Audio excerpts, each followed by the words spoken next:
You know what I really appreciate about these kind of Metroidvania games is they offer unique gameplay styles. So in the case of Sword of the Vagrant, it offers hack and slash with Metroidvania platforming and RPG elements with unlocking abilities. So let me bring up the story really quick. So this stars a female protagonist that is a sellsword, which travels to an island called Mithrila in search of her missing father. Later in the game, this is early, so this is really spoilers because it happens really fast, but she gets cursed with a mark and she has to serve this witch and do her bidding, basically. The main story is she's trying to look for her father and find a way to break the curse. And apparently this got inspired by Muramasa and Dragon's Crown. That's very interesting. It's using Unreal Engine 4. Okay, that I didn't know.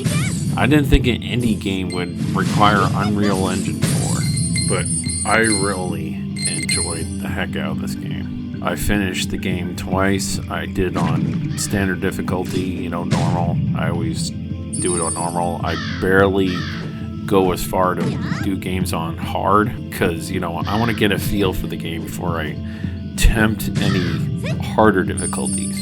And then I did it again on very hard, which is just like, let me put it to you this way. Even with your skillful dodges, you're still likely going to die. You get inflicted with status ailments, you gotta manage those, and the bosses are just mind-numbingly difficult.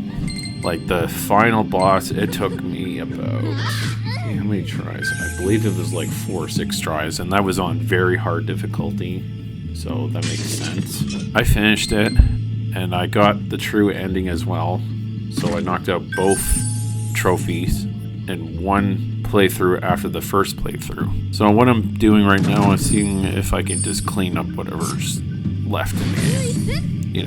Still gotta unlock the Monsterpedia, still gotta get so much gold and mana. I got quite a bit of left to do. Thankfully, I knocked out this trophy called Room Pact.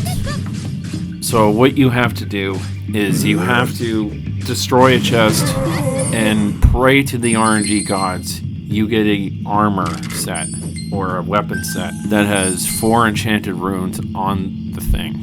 And the drop rate is very, very low. It's like around 20-something%. Now, thankfully, I got it within 2 or 3 hours. I know a lot of people, it took them like 6 hours. I think somebody else it took like 9 or 12 hours.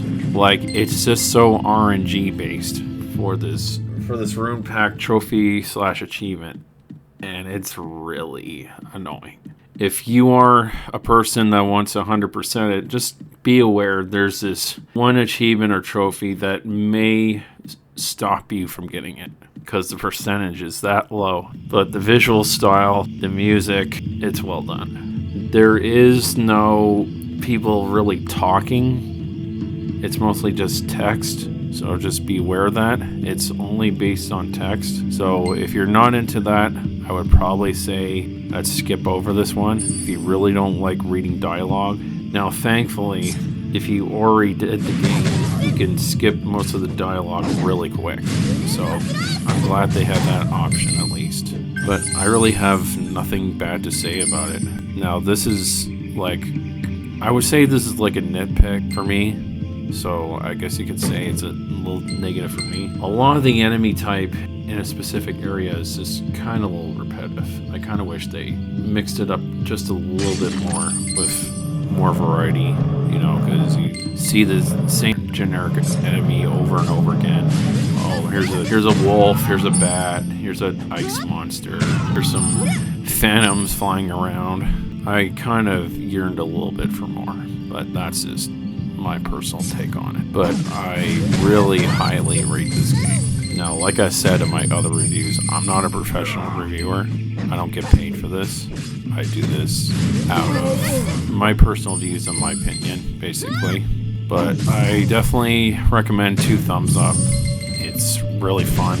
and you're not going to regret it. Let me just put to you in that sense. You're not going to regret it. This has been the JRPG King. I'll catch you later.